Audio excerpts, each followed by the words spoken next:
Assalamualaikum warahmatullahi wabarakatuh. Perkenalkan kami dari kelompok 1, saya Diva Deria. Nama saya Andi Minsana Nurul Hajah. Nama saya Hatresmami Sucitasya. Saya Danang Anugrah Islami dan teman saya Emma Ditya Syaputra. Video ini dibuat untuk memenuhi tugas akhir Ekonomi Sumber Daya Manusia yang diampu oleh Bapak Imam Syafi'i SEMI. Selamat menyaksikan.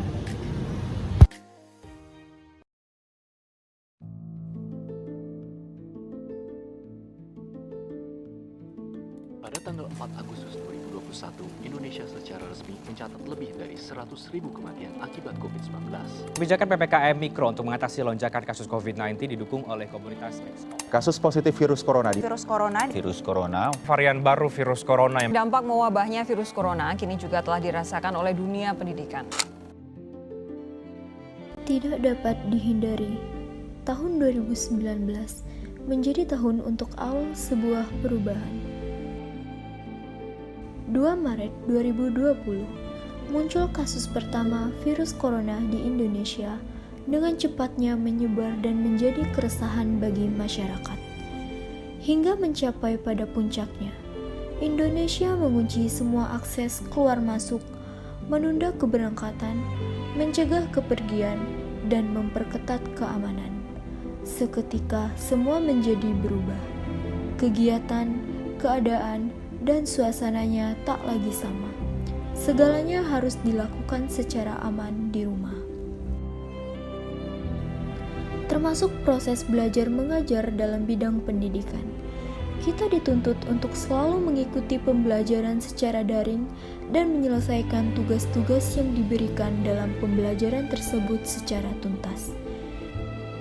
Kita harus belajar secara virtual, di mana dialog interaktif antara dosen dan mahasiswa tidak semudah saat waktu pembelajaran secara tatap muka.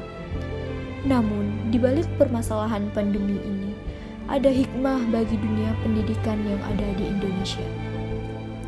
Pada kondisi demikian, mau tak mau membuat guru, pelajar, dan orang tua harus mengikuti teknologi pembelajaran yang ada.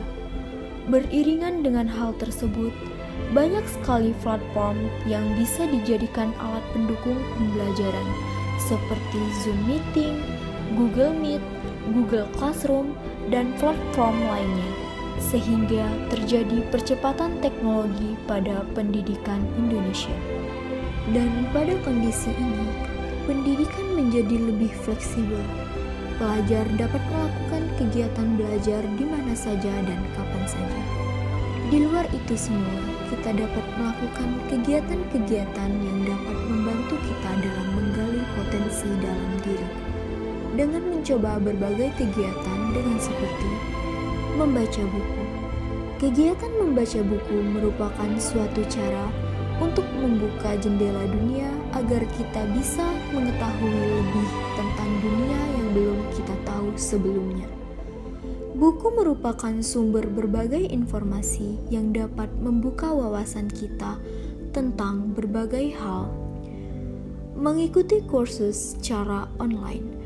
Kursus online semakin menjadi andalan untuk meningkatkan keahlian dan karir seiring dengan perkembangan dunia maya di Indonesia. Ada banyak hal yang bisa dilakukan tanpa perlu bertatap muka. Peralihan ini turut menarik bidang-bidang lain dalam dunia digital, termasuk pendidikan. Mengikuti organisasi. Di masa pandemi begini, kita berkomunikasi melalui jaringan seluler dengan semua orang, bahkan dengan teman sekelas tidak pernah bertatap muka.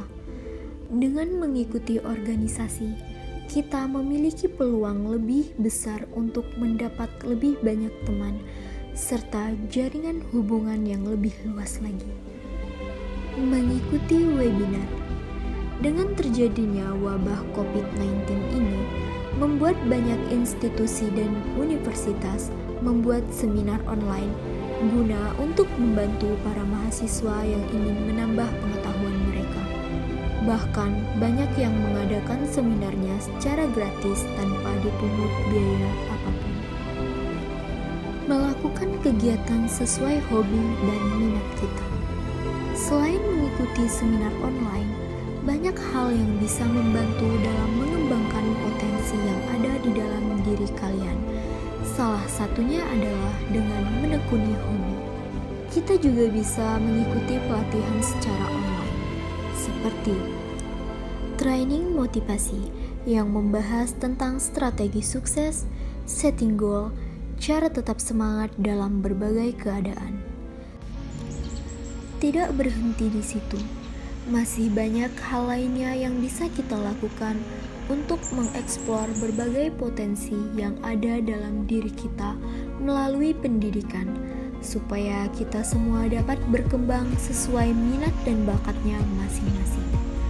Jika kita pelajar Indonesia bertekad memperbaiki diri kita, maka mulai sekarang kita harus menghargai proses belajar dan buang jauh-jauh rasa malas dan mulai tingkatkan rasa ingin tahu, kemauan belajar, keberanian untuk bertanya, rasa tak cepat untuk berpuas diri, dan juga rendah hati dalam mengakui bahwa semakin banyak kita tahu, kita semakin mengerti bahwa kita harus terus belajar tentang diri kita dan juga alam semesta, agar kita sebagai pelajar dapat ikut berkontribusi sebagai generasi yang berkompeten dan bermanfaat bagi bangsa dan negara.